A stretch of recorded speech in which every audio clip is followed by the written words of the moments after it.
অনুগল্প অপলক বিকাশ এস জয়নাবাদ।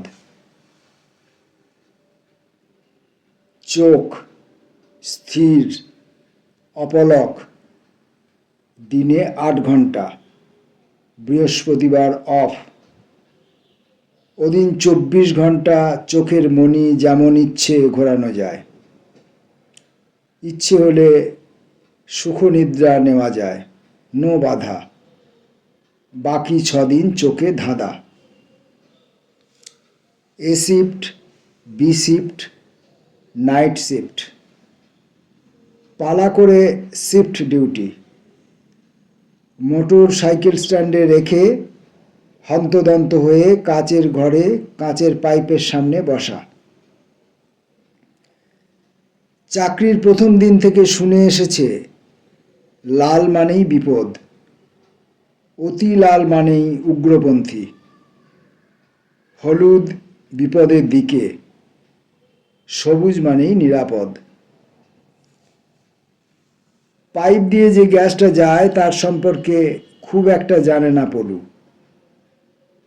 তবে এটুকু জানে, কারখানার উৎপাদন প্রক্রিয়া যথাযথ রাখে এই গ্যাস, প্রাণবায়ু। সাবধানী কাজ, খুব গুরুত্বপূর্ণ কাজ। রাতকানারা এ কাজের জন্য নিযুক্ত হয় না। বর্ণান্ধরা ফুটো করি, অচল। পলু যথারীতি পরীক্ষা দিয়ে তার উজ্জ্বল দুটো চোখের মান যে যথাযথ তার প্রমাণ দিয়ে কাজে ঢুকেছে। টেবিলের তলা দিয়ে হাত বদলের মাধ্যমে নয়। পলু মানে পল্লবকান্তি এজন্য গর্ব করে, কারখানার ম্যানেজার খাতির করে। পলুর মতো আরও ২ জন আছে, দিনে ২৪ ঘন্টায় ৩ জন, তাদের মধ্যে পলুই সেরা। তাদের অনুপস্থিতিতে আর একজন আছে, কেউ না এলেই ওভারটাইম, ডবল পয়সা। ওভারটাইম থাকলে বউ চিৎকার করে, ঘরের আনাজপাতি কে আনবে? পলু বউকে সান্ত্বনা দেয়, দেখো তোমার বরের হাতে কারখানার প্রাণবায়ু, এটা তো কম কথা নয়। ওভারটাইমের টাকায় বউকে সোনার জরোয়া সেট কিনে দিয়েছে, তা তো ক্ষণিকের, তবুও অসন্তোষ ছিটকে বের হয়, অল্প বিস্তর লাফালাফি। ঘরে থাকলে পলু চোখ বন্ধ করে চোখকে আরাম দেয়, শোনে বউয়ের কচকচানি, অভ্যাস হয়ে গেছে, ভুলেও যায়। সংসারে থাকলে একটু ঝনঝনি থাকবেই, শীতল সম্পর্ক কেমন যেন ম্যাদা মারা। ড্যাব ড্যাব করে স্থির চোখে তাকিয়ে থাকে, বউয়ের বাখান শোনে, কেমন তাকিয়ে আছে বুড়ো ভামটা। আরও এক অন্ধকার, অশোকতরু।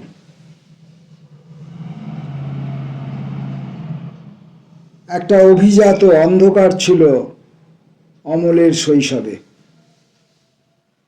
একটা অভিজাত অন্ধকার, যেখানে সব ছিল অথচ আলো ছিল না, এইরকম একটা শৈশব। সেই অন্ধকারেই তার ইহকাল পরকাল পড়ে আছে। এমন অন্ধকার নিয়ে তার মনোজগতে প্রতিদিন প্রচুর ঘটনা ঘটে চলেছে। তার মধ্যে কিছু জ্ঞাত ঘটনা, বেশিরভাগই অজ্ঞাত ঘটনা। অপরিচিত ঘটনাগুলো তাকে উত্তেজিত করে, হতাশার দিকে নিয়ে যায়। এই মানসিক উত্তেজনা ও হতাশা কেবল অমলেরই, নাকি অন্যেরাও এমন অজ্ঞাত ঘটনার ভার টেনে বেড়ায়, তা সে জানে না।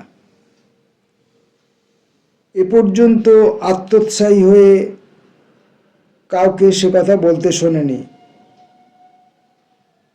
নাকি তারা জানে না অজ্ঞাত ঘটনাগুলো একজন মানুষকে কতটা বিপর্যস্ত করে দিতে পারে।